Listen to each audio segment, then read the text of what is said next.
So it's two words. It's called imperfect action. Okay. There is no perfection. You should understand that. You're never going to be perfect.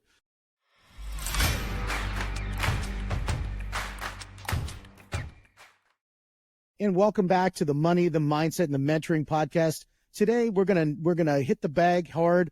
We're going to be able to punch out some really good ideas. We're here today with Richard Walsh. He is the owner. He is the CEO of Sharpen the Spear Coaching. He's also an author. He wrote a book about helping people really get out of the prison of ownership, escape the owner prison, and really helping a lot of blue-collar businesses really get their businesses in order so that they can scale. And Richard, it's such a pleasure to have you on the show. I know you've been prolific in the podcasting space, really out there, really getting known. And now we're going to share some of the amazing nuggets that you have with our great audience. So thank you for being here. Yeah, thanks for having me, Steve, man. I'm excited for this. It's great. Now, I know one of the things you really talk about, and I love the thing that you say is like everything sort of, when you mention things, kind of come in threes. And so one of the things that we were talking about in the preamble is really talking about the idea of automate, delegate, and eliminate. And this is one of the key principles that really you have at Sharpen the Spear Coaching. So talk to me a little bit about what that means to you and how that applies to people's business. Yeah, so it's kind of like a philosophy you want to work in. So automate, delegate, eliminate. So we understand automate, right? We want to automate whatever we can so it runs itself. And that can be virtual assistants, it's CRMs, it's all your software, it's systemization in itself. Secondly is delegation, right? You want to delegate. The big problem, though, Steve, is people do this wrong, and we won't get into the real depths of it. They abdicate. They tell someone to do something, but they don't have a clue how to do it. They haven't built a lane for them to perform their task to the best of their abilities. They're not given the ability to run with the ball to get to the goal line. So the big problem there in delegation. But elimination, we get that too. For the most part, it's like, hey, cost overruns, inefficiencies, you want to eliminate that kind of stuff, right? But what they forget, they need to eliminate themselves as the owner. You need to back out of that and get where you're focused on just the 5% of your business only you can do as an owner, right? Vision, marketplace, landing the big clients. When we look at those three, I think it's really interesting to kind of break them out on the idea of automate. And one of the things that has been sort of fundamental for me whenever looking at automation is there's an old Bostonian phrase, and it says, don't pave a cow path. And that to me has always been something that I thought has been very interesting, especially if you've been in the North End. Well, it does give a lot of culture because it feels really good, because it's tight knit and very confusing to get around in the North End of Boston. It's not really good for efficiency. And so a lot of times when people think of automate, they look at their processes as they are today, not as how they could be automated in an effective way. So what are some key things that people need to do when they're looking at an automated process? So you really want to think.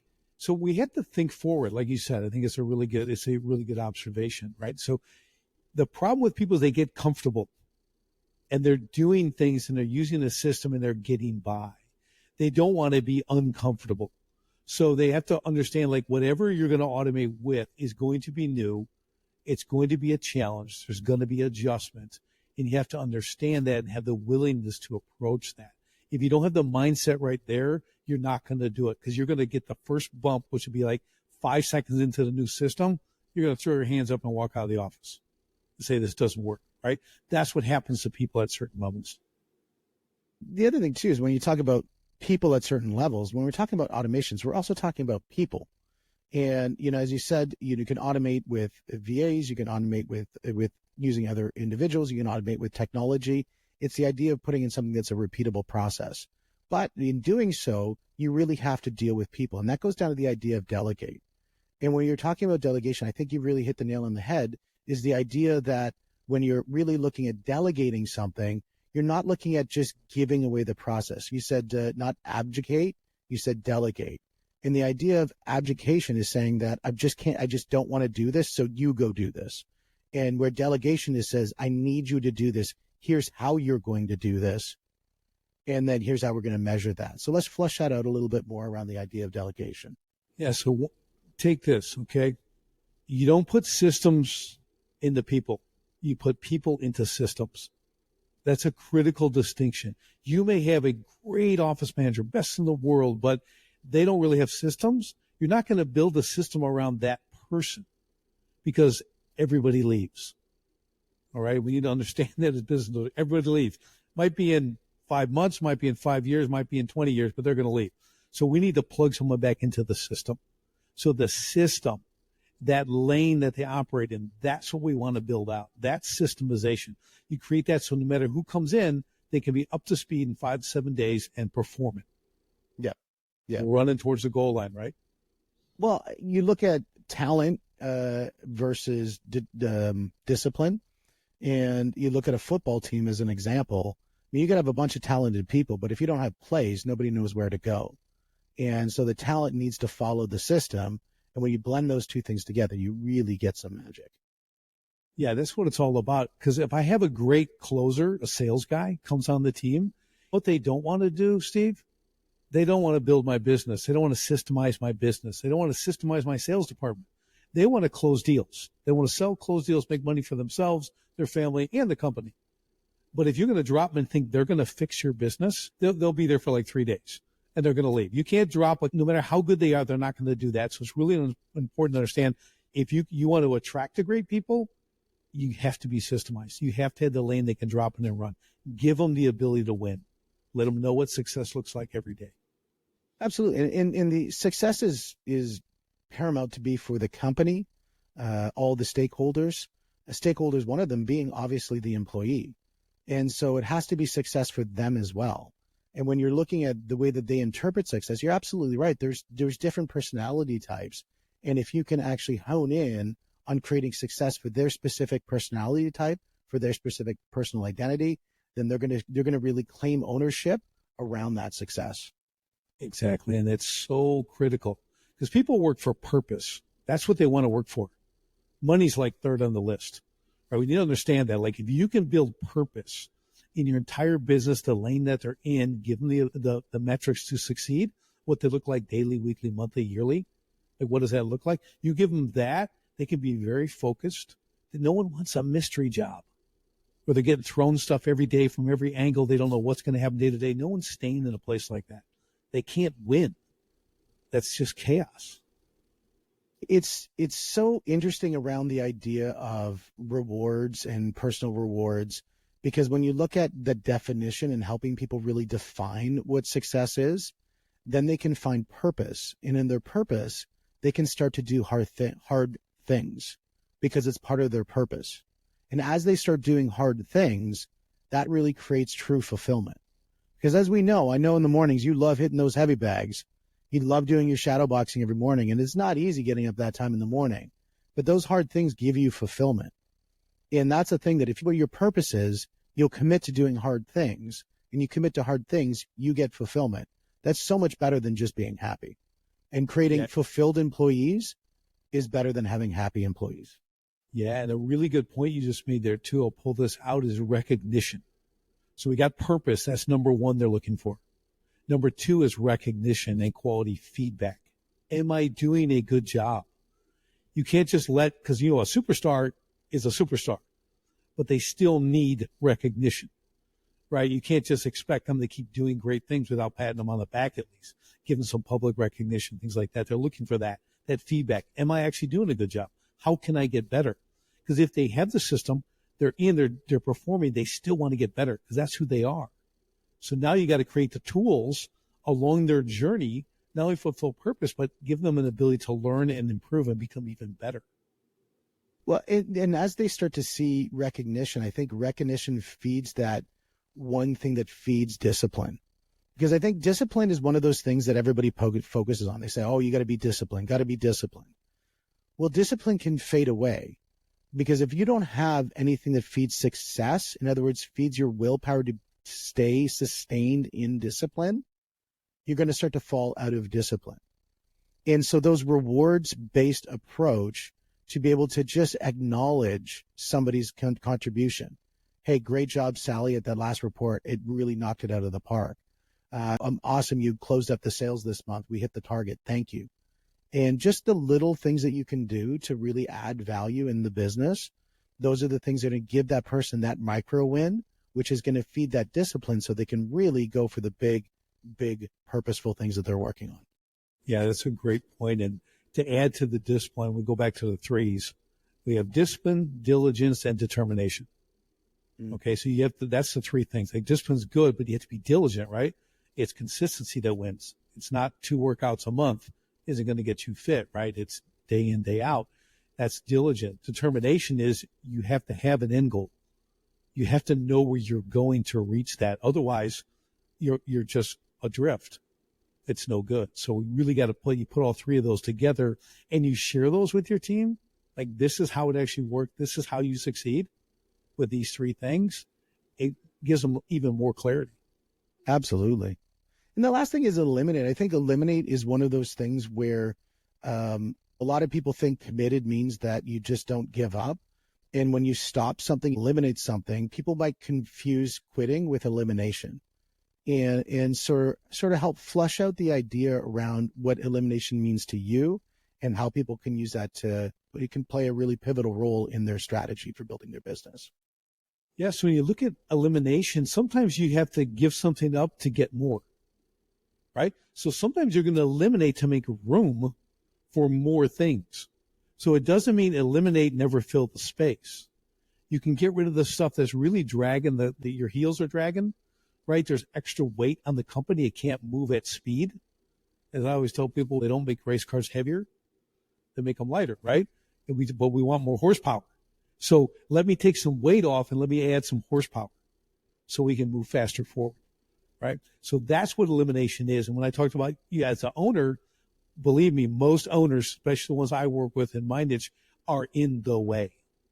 They're in their own way. They're not letting their people do what they can do best. When you eliminate you as an owner, and I just mean you're going to work on that 5% of only what you can do, everyone else can thrive. Now you're picking up horsepower.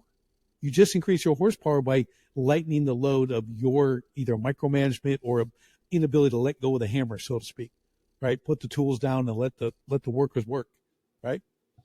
I think there's a lot of, when you go from that solopreneur to the entrepreneur, there's a change in what you need to do to be successful. When you become a solopreneur, you're so focused on quality.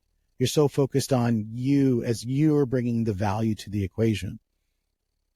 As you move into the entrepreneur space, you still have a maintained focus on quality, but it's quality and success through others, not through you. And so that pivot that you do in your brain around the idea of that I did this needs to change to we did this. And then it's eventually they did this and they did this within my business. And the more that you can transition that way, the more that you can, as you say, get out of the way so that the people in your organization can be successful. And it doesn't mean don't monitor it. It doesn't mean don't measure it. It doesn't mean, don't maintain it.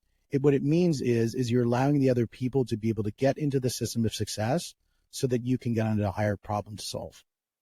Yeah, I think what people don't realize, and there's a lot of employee bashing. It's a real popular thing to do. No one wants to work. No one, blah, blah, everyone's late. Okay, you can believe that if you want, but really it's because you haven't built something where someone who is good wants to come and perform. There's a lot of amazing people out there that want to kill it. Everyone wants to work for purpose, and that's part of their job, right? Like we talked about earlier. But if you don't give them a place to do that, get out of the way, understand who you're hiring, why you're bringing them to the team, and then let them run. Give them the authority to do it. They need the authority. They need that. If you're a knight and you're on one knee, I got my sword. I'm going to, tap the 2 shoulders and I'll go get it.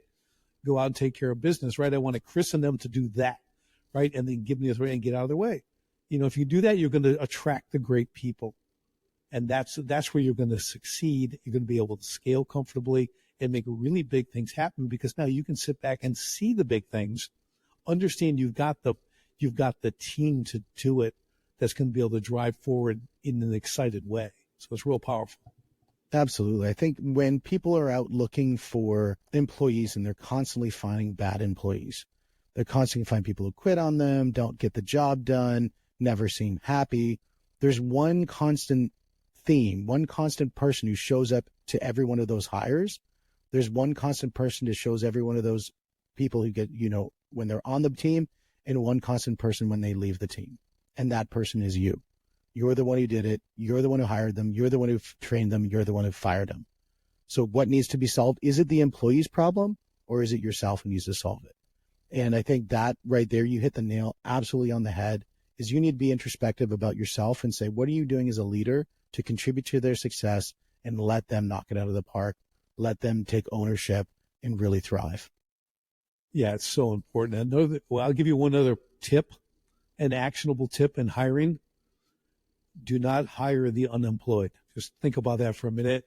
They're unemployed for a reason. Unless they got laid off last night, okay, and they're talking today, there's a reason they haven't worked in a month, 2 months, 3 months.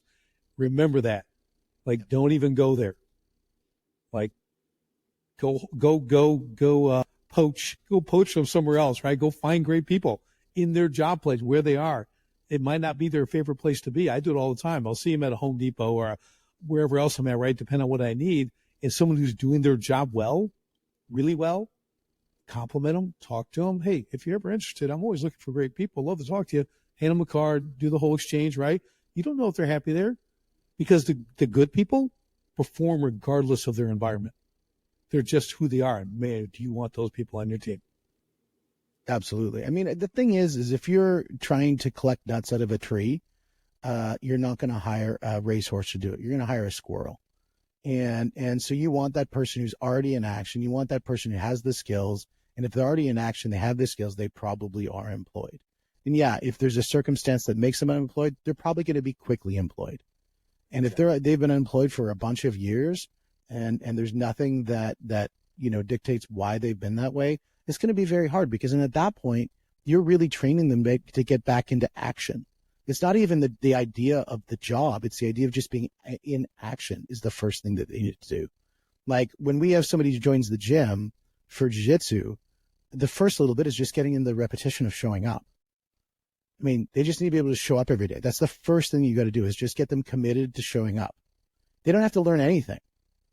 And then after that, then you get them into the rhythm of, okay, now we're going to start to break down the idea of what you think fighting's all about. It's systems and models. It's not just rage. And so now we're going to go into systems and models. And now we're going to break down the breathing. And now we can finally get you into learning jiu-jitsu. And that's the same thing with an employee but if they've already come and they're at another gym and they're coming over and they've got a baseline of just, say they came up from another sport, wrestling, or say they came from boxing or something, they already know the regiment. They already know to show up every day. They don't need to be taught the fundamentals. And so the fundamentals of showing up, the person who's already engaged is the person who already knows how to do that. Yeah, and that's a great place to start, right? That's what I mean. That's your A player range and your B and B plus players. They can come. We can always increase competency, right? That's an easy thing for us to do. We can train people. We can make them better, but it's what you're saying. What do you start with?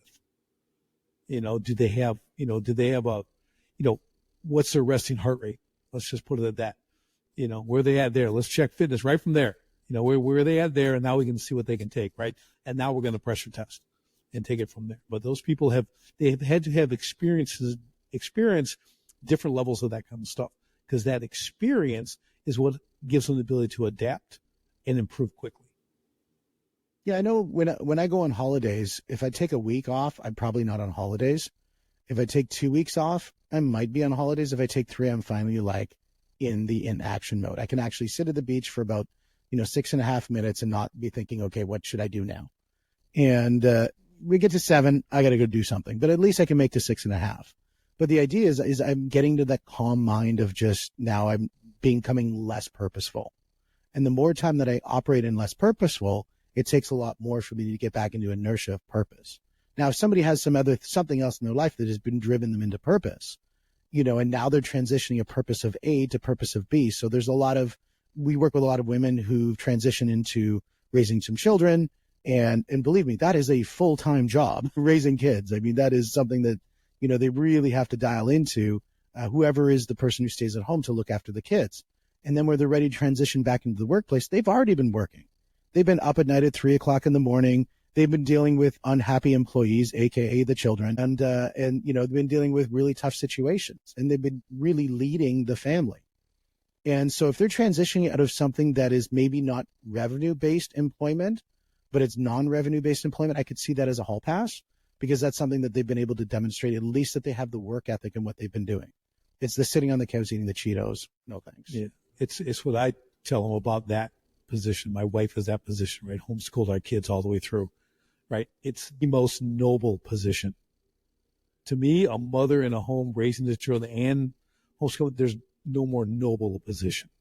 So if I have a woman who has gone through that whole thing, she wants to come back into work for, I'm all in. Every mother who's come into our mortgage business, who came out of raising children back into them, are killers. They're just killers. Like, they're unstoppable. There's nothing that's going to phase them. They're the best people to bring into your workforce. Yeah, just think about what they do on a daily basis, raising those kids. I'm talking from diapers to the whole thing. I mean, that is managing, the herding cats, principle, right? Mm-hmm. And that's what it is. It's so powerful. So where they've been. So it's not, the day our first arrived, my wife stopped working. Well, from Chicago Board of Trade to hasn't worked since. 20 years now. 20 years on, another week. 20 years, but she does more now than when she worked. So yeah, they're awesome, man. You got to tap into that. There's someone coming back in. You can mold that really quickly in your business. Oh yeah, we as I said, in our mortgage business, real approved, man. Anybody who comes from being a mom and says, I want to re-enter the workforce, game on, let's go. Anybody who's a stay-at-home parent who says, I want to come back into the workforce, game on, let's go. Because you've learned so much from that space. There's a lot of transitional skills to learn. There's a lot of tech stuff that you might have to pick up but that's just, again, as we said before, you're just learning content at that point. That's easy to teach. But that attitude, that mindset, that stuff is unteachable. That is just, that is in the DNA. It is the mindset.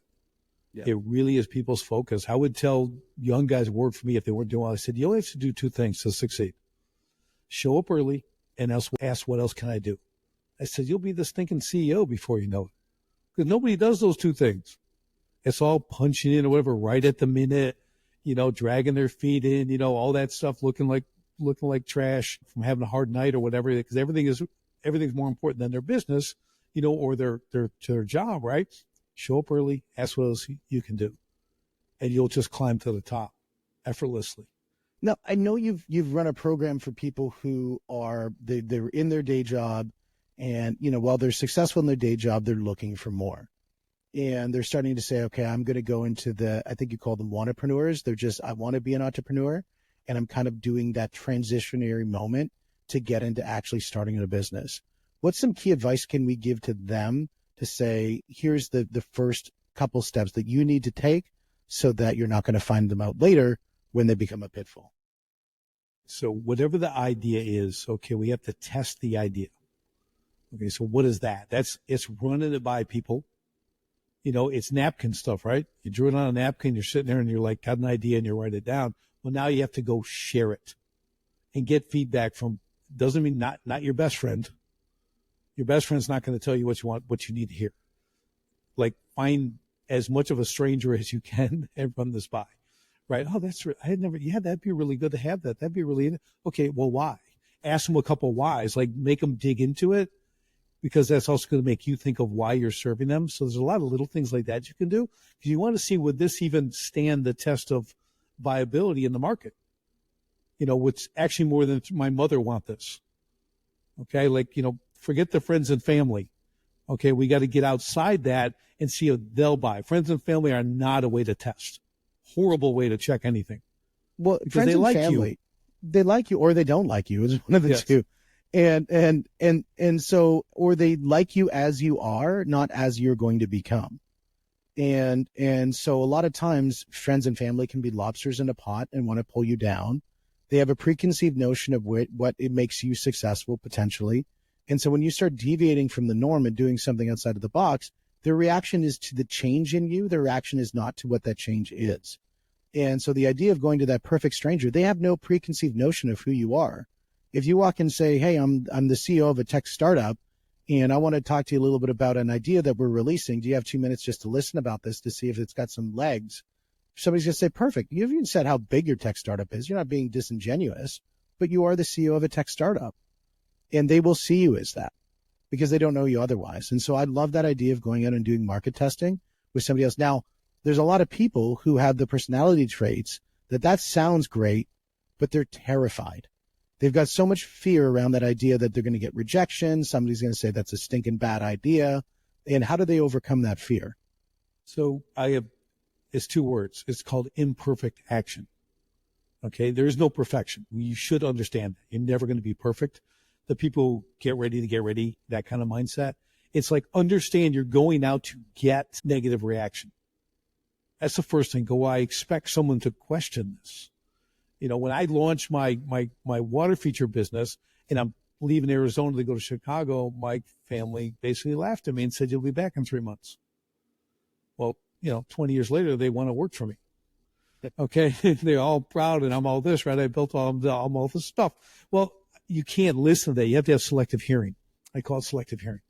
Okay. So you have to understand that you're always going to be filtering negativity. Okay. The more negativity you get probably means you're actually trying harder, because people love negativity. When you go to online reviews, do you look for all the positive or do you look for the negative? The first thing you go for is the 1 and 2 and 3 stars. Yeah, they got 500 5-star. That doesn't matter. Show me the one bad guy. It'll negate like 50 of the 5-star, right? That's just how people think. They're just drawn to negativity. So you have to embrace that and go, okay, I'm going to anticipate this, but it's also going to make me better, because anyone who can poke holes in my idea is giving me the opportunity to fix it and bring it back to the marketplace stronger, so it has a higher probability of success. That's what we want. So that's where the fear, and I get it. People are afraid of public speaking and approaching people. I'm not saying go knock on doors, all day and ask people, but you're going to see people. I have them start with something as simple as, like, you created a logo. Like, walk up to people and say, can I ask you a question? Tell me what this is. And hold it up for like 3 seconds, put it down. What is it? What do I do? Does it speak to them? How do they speak to them, right? You can use something as simple as that. They're like, I don't know what that was. Okay, well, I don't know what that was. Write that down. Go to the next person, having a clue. Okay, I better go after about 10 of those. I don't have a clue. You might want to go redo your logo, right? Save a lot of time, a lot of misery, but it's just market testing, right? Absolutely. I think the idea of embracing fear around testing and market testing idea is embracing the idea. So to overcome the fear of market testing idea is embracing the idea that you're not looking for positive feedback. You're actually looking for negative feedback. And in doing so, you're turning negative feedback into positive feedback. So the only thing you're going to get is success. You get negative feedback, that's success. You get positive feedback, that's success. What's there to fear? Yeah, it's awesome. That's probably the best I've ever heard it put. It's pretty good, Steve. Hey, man, I listen to people and I learn. And that's the greatest thing about podcasting, is I get to spend time with wonderful people like yourself to build ideas.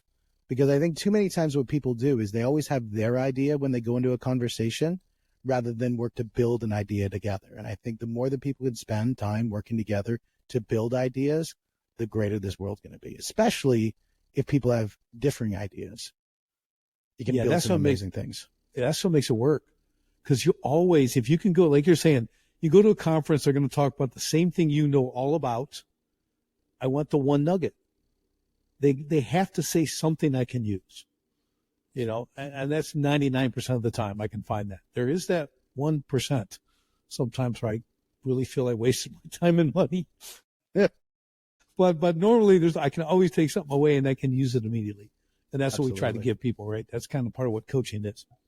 Well, and one of the giveaways, is the idea that people can go onto your page, the startupcoachingcall.com, and they can get to know you a little bit better. They can download your one page startup success toolkit to be able to really get engaged into taking their wantrepreneur idea and turn it into a solopreneur idea. And that's at the startupcoachingcall.com page.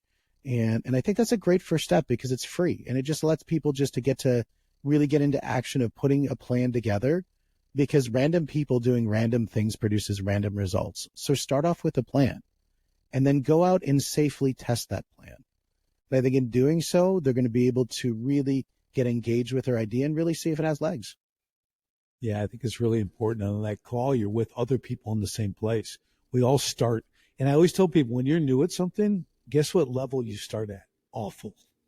Mm-hmm. That's your starting point. We all did. When I first got in the ring, broken nose, couldn't chew for 3 days. Okay, first time in, I went back the next day. Okay. I went back the next to get better. Right. But I started at really awful. Okay. And then now I'm a champion. Right. I became that. I did this. I did that because I went back and back and back and work. But you got to start at awful. Just understand that's where you're at. Anyone who's great started the same place you're at. So just remember going from awful, or going from starting point to greatness is a short period of time, that's not greatness.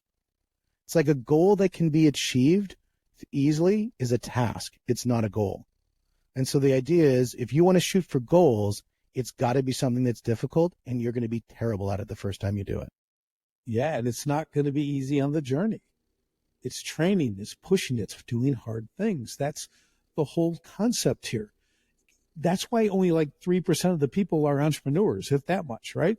We're different. And if you're feeling this urge and you got this idea, you want to get out there, you need to understand it's not the idea or product per se. It's going to be the work involved to take it to the public. It could change the world, but not if you don't work. Absolutely. Absolutely. Well, Richard, it's been an absolute pleasure having you on the show. And again, for people to reach out to you, go to the startupcoachingcall.com website and download that one pager. I think it's a really good first step. It's free. It's easy to connect with him and get that going. And Richard, it's, as I said, absolute pleasure. Great conversation, good idea development, and really to help people get into action of getting on that journey to become the entrepreneur. Thanks, Steve. This has been very good. Great exchange, man. I love it. I love business. I just love it. And I do too. And that's why we have the money, the mindset, the mentoring podcast. And we'll see you on the next one.